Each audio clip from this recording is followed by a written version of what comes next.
Hello mga kababayan, kumusta po kayo lahat? Sa mga subscriber ko po at sa lahat po ng mga OFW na katulad ko na nagtatrabaho sa iba't ibang bansa. Magandang araw po sa inyo.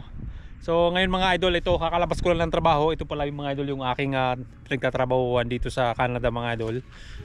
Malapit lang po ito, walking distance. Nakakita nyo dun sa may ano na yun, yun yung bahay namin. So ito, nilalakad ko lang to, pero ngayon kanina umaga kasi umuulan. Ang ginawa ko mga idol, dinala ko yung aking sasakyan kasi bakit naman magpaulan sa umaga. Kasi dito mga idol sa sa trabaho ko mga idol, bago pumasok sa building na yan, so may tinatawag po na biosecurity. Kailangan nyo pong kailangan ko pong mag-shower in and out. Ayan, yan po yung biosecurity na tinatawag kasi nag-aalaga po kami ng mga hayop. Ayan. So ang inalagaan po namin dito ay turkey. Yan, turkey business po mga idol. So ito yung aking pinagtatrabuhan dito. So dito mga idol, nung Lunes pa lang ako dito na na-assign or na-transfer. So ito na yung talagang pinaka-farm ngayon. Hindi na ako magbabiyahe-biyahe pa doon. So less less stress pag biyahe. Alam nyo na mahal yung gas. Ayun mga idol. So ngayon mga idol, pupunta po ako ng Walmart. Samahan niyo ako mga idol kasi nga titingin ulit ako ngayon ng mga may dadagdag ko doon sa mga pinamili ko na mga ipapadala ko doon sa Davao mga idol, sa mga katutubo natin. Ayan. So ngayon mga idol, hapon na rin. So pupunta na muna ako doon. So dadaan muna ako sa bahay, pero hindi na pala. Kasi ang gagawin ko, dadaan ako diyan, hindi na ako papasok sa bahay. Ayan. Kasi pag bumasok ako mga idol sa bahay, alam niyo na mangyayari, nandun yung anak ko. Kapitukunan naman yun, hindi ako makakaalis. Ayun mga idol, samahan nyo ako mga idol. Kumusta naman pala yung yung mga idol, yung inyong mga bakasyon. Ayan, dito na ako sa sakyan mga idol. Sana kayo nag-enjoy yung mga umuwi ng Pilipinas, ay ng mga probinsya, sorry. Umuwi ng Pilipinas. Yung mga pumunta mga idol sa mga probinsya, si Paul mga idol, saka yung ibang PB team. Ayan, kakabalik lang ata nila mga idol. So napanood natin yung kanyang live. Ayan nga mga idol, magka-drive na muna ako mga idol. Kasi hapon na rin, para makauwi ng maaga. So, medyo malamig pa mga idol dito ngayon. Ang temperature po ngayon ay positive 9. Pero maganda na talaga ito mga idol. Perfect na to, perfect weather na para sa akin dito mga idol sa Canada, o dito sa may lugar ko. So nandito ako mga idol sa sa Ontario, Canada. So 2 oras mga idol, mahigit ang biyahe papuntang Toronto galing dito sa sa lugar ko. So biyahe na muna ako. So sino yung mga idol yung nakapanood sa sa live ni ni Paul? Ayan, nakabalik na sila mga idol. Galing sa bakasyon sa Vietnam. Wow. Nakakainggit mga idol. Gusto ko rin umuwi ng Pilipinas, pero siguro mga after 2 years pa mga idol, makauwi din ng Pilipinas. Ayan yung bahay namin. Ipapakita ko sa inyo mga idol. Ayan yung bahay namin. Ito, ayan. So, di ako muna bababa mga idol or papasok dyan sa bahay kasi alam nyo na mangyayari talaga. Di ako makakaalis. Ayan mga idol. So, yung anak ko talagang makadadi yun mga idol. Ayan.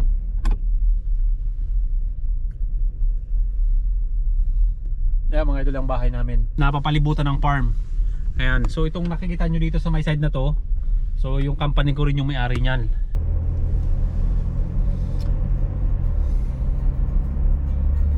So napakaluwang ng kalsada dito mga idol sa amin. Kaso ang problema naman dito is paggabi o kaya kahit anong oras mga idol dito, napakadelikado kasi nga marami ang deer na tumatawid sa kalsada.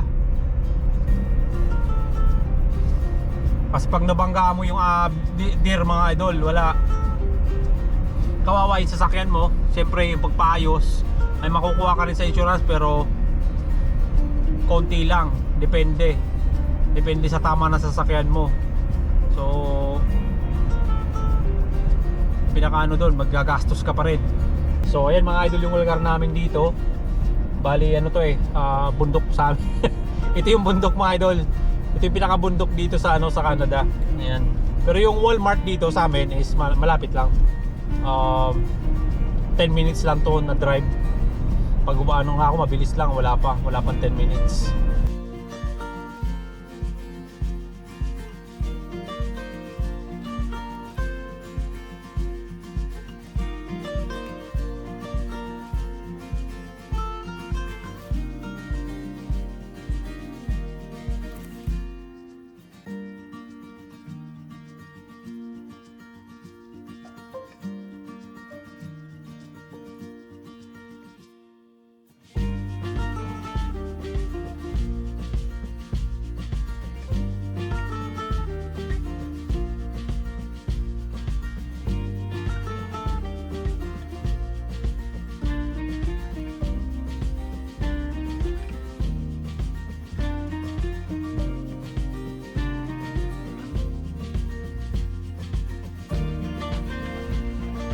Ayan mga idol, dito na po ako sa sa Walmart. Pasok lang muna tayo mga idol sa Walmart. So pasensya na pala kayo mga idol, pasensya na po yung mga naghahabang ng aking video. Pasensya na kayo mga idol, talagang tayo, na-busy lang po. Na-busy tayo ng gusto kasi nga naglumipat ako dito sa sa may malapit sa bahay na farm. Kasi daming kong ginawa mga idol. So yun muna yung priority ko talaga. Kasi dito maraming ginagawa compare dun sa isa kong farm na yung dati ko. So dito mga idol, mas marami talaga, mas madugo. Ayan mga idol, so labas na muna tayo mga idol.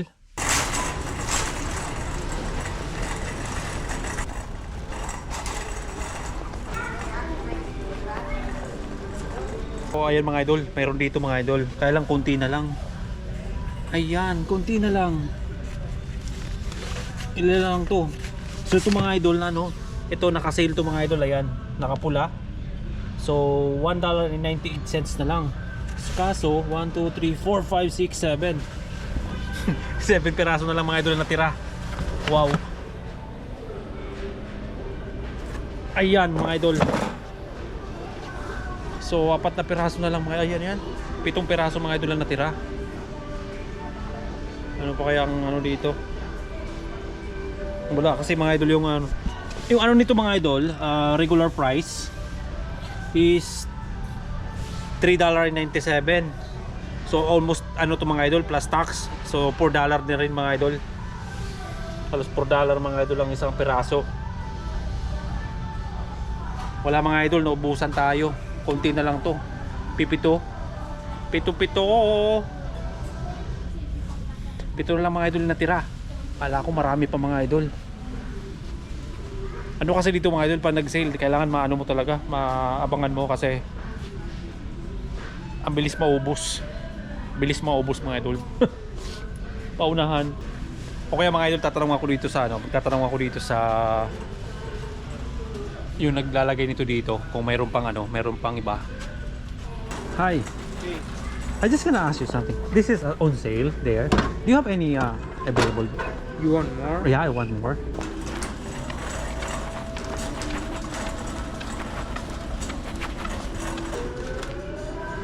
That's the last one. Spam light. This is not light, but it's regular. Oh, regular. Yeah. From there, everybody took it here. Oh, okay. Thank you so much. This one is 198. Thank you. Yeah.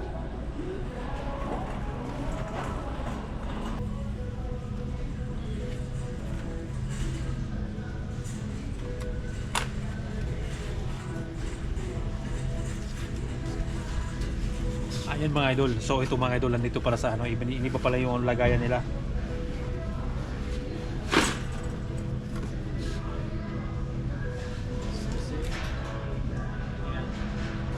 Ito yung light spam mga idol. Ito yung light. Ayan, light spam siya mga idol.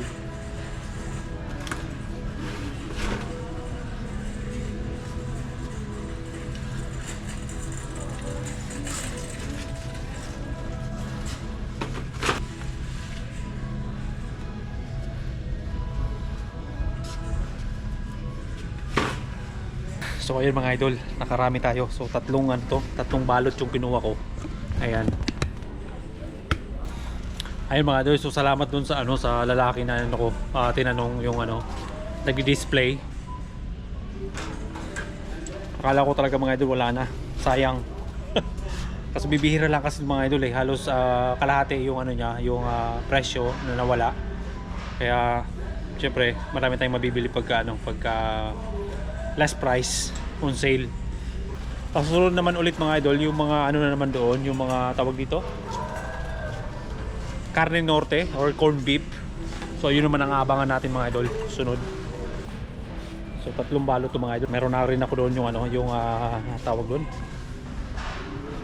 luncheon meat. Yung nakaraan mga idol pagpunta namin dito, may luncheon meat na ako doon. Tsaka yung kaibigan ko magbigay din ng dilata. Punta na muna ako dun sa sa counter kasi ito nga hapon na, galing pa tayo ng trabaho, pagod. So para makapagpahinga ulit kasi bukas bakbakan na naman mga idol. nga buti pa yung iba dyan mga idol nakapagbakasyon. Nakakaingit. Yun nga si Paul tsaka yung mga kaibigan niya mga idol, PB team, nakapagbakasyon sa Vietnam. Ayan, shoutout sa inyo mga idol. PB team, shoutout sa inyo. Ayan. Ay mga idol, tsaka pala ito mga idol, i-message ko na pala si Paul o dun sa page niya. Kasi di pa ako nakapag-message nito na doon ko ipapadala sa Davao naman. Ayan. Ay mga idol, so hanggang dito na muna ang aking video. Kasi nga ito gabi na. Kita ulit tayo sa aking mga susunod na uploads. And then mga idol, huwag niyo pong kalimutan i-like and share ang aking video para naman po yung iba ay ma-inspire. At saka syempre mga idol, para marami din makapanood sa aking video. At saka dun mga idol sa ads, pakiusap mga idol sa ads, huwag niyo pong skip yung ads. At kung maaari mga idol ay tapusin niyo naman mga idol yung aking video para meron tayo pang pambili sa mga susunod na araw mga idol. So hindi lang pangalawang box ang gagawin natin dito mga idol sa mga susunod pa. So kasi marami naman talaga mga katubong higit na nangangailangan sa atin ng mga naghihirap doon para mas marami pa tayong matulungan mga idol. So yun nga, hanggang dito na muna ang aking video mga idol. Thank you so much and God bless you all. Kita-kita ulit tayo sa aking mga susunod na uploads mga idol. Bye mga idol.